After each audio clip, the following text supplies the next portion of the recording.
Karin Caifa with CNN. She's in D.C. And she's on the ground. Karin, what can you tell us?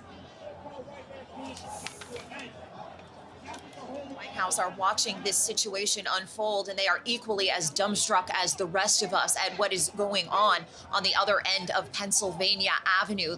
Most of the supporters of President Trump, the protesters who have breached the Capitol complex, were here by the White House and listened to a 75-minute speech by President Trump earlier this afternoon, in which he suggested he may join them as they took their protest to the Capitol. He, of course, did not return to the White House. Those supporters of his went on, and we are just seeing unprecedented scenes from the U.S. Capitol. We have seen an armed standoff at the House chamber. We have seen a protester breaching the Senate floor and standing on that dais that we are used to seeing the Senate leadership stand on. And it has just been a stunning and really heartbreaking turn of events for any of us in and around Washington, and honestly for the United States. Lawmakers are being told to shelter in place.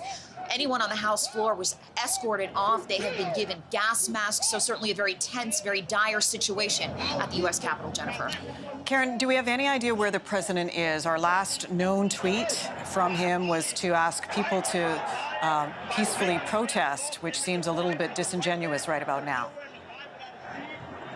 Yeah, well, the president did return to the White House after he delivered that long speech, and those who are on the ground at the White House have not seen the typical Marine that stands outside the Oval Office, which would indicate that he is somewhere else within the White House complex. But he issued one tweet saying to support the U.S. Capitol Police to stay peaceful, but beyond that, we have not heard from the president in a verbal form in terms of addressing his supporters. We do understand that the White House will have some sort of statement coming shortly, but beyond that, we have not heard from the president himself, who seems to be the only person who could calm these protesters as they have made their way inside the Capitol complex. What about the vice president, Karin? Because we know he was inside the building. He had the unfortunate task of certifying the Electoral College votes.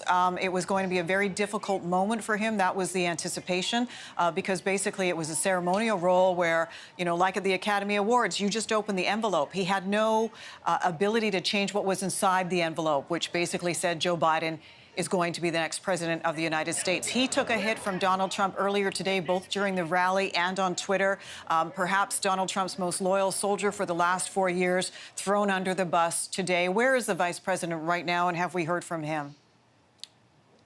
Well, they got about through an hour and a half or so of their proceedings on Capitol Hill before this really started to unfold. And Vice President Pence has been evacuated from the Capitol. President Trump was putting tremendous pressure on Vice President Pence to do something different than what the Constitution and the law prescribed.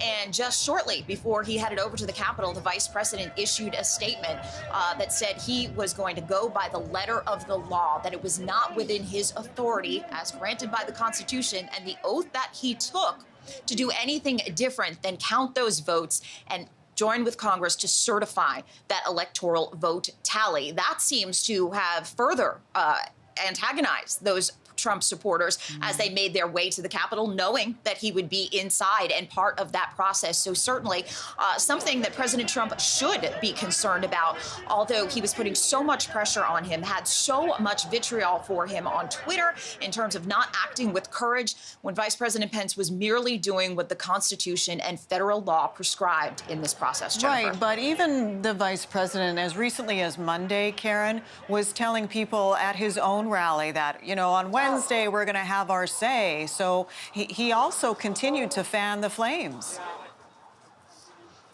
Yeah, he did. And this was in his statement as well, in which he expressed that, yes, he sees the way that millions of Americans do, that maybe there were voting irregularities in this November election. But he also said that he had a job to do.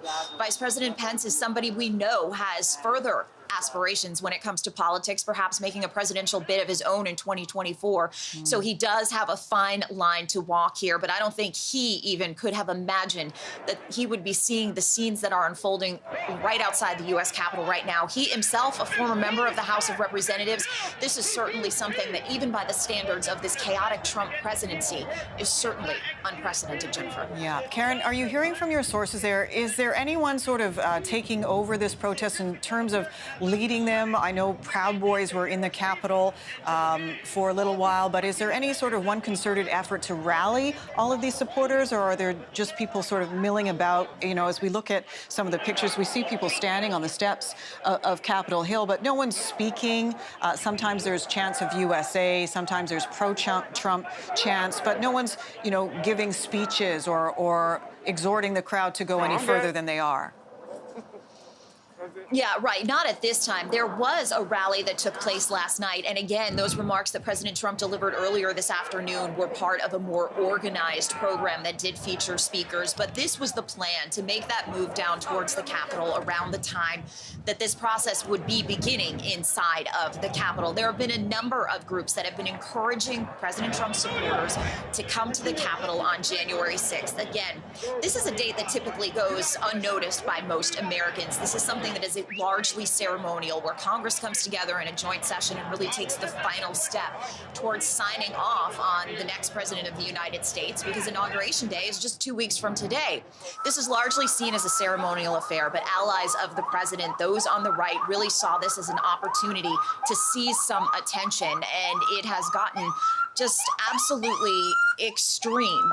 The photos tell the story. We know the U.S. Capitol Police has asked for additional law enforcement help both locally and from a federal standpoint. So this is something that, even though these groups had this on their calendar, I don't think anyone really anticipated that we would be seeing the images that we are seeing right now. They are unbelievable. And again, we're efforting to get some of the images from inside the chamber, where protesters were able to breach inside and take selfies, as it were. And we also saw, you know, pictures of security guards trying to keep people out with their weapons drawn. Karin Caifa with CNN, I do appreciate your reporting. Thank you very much.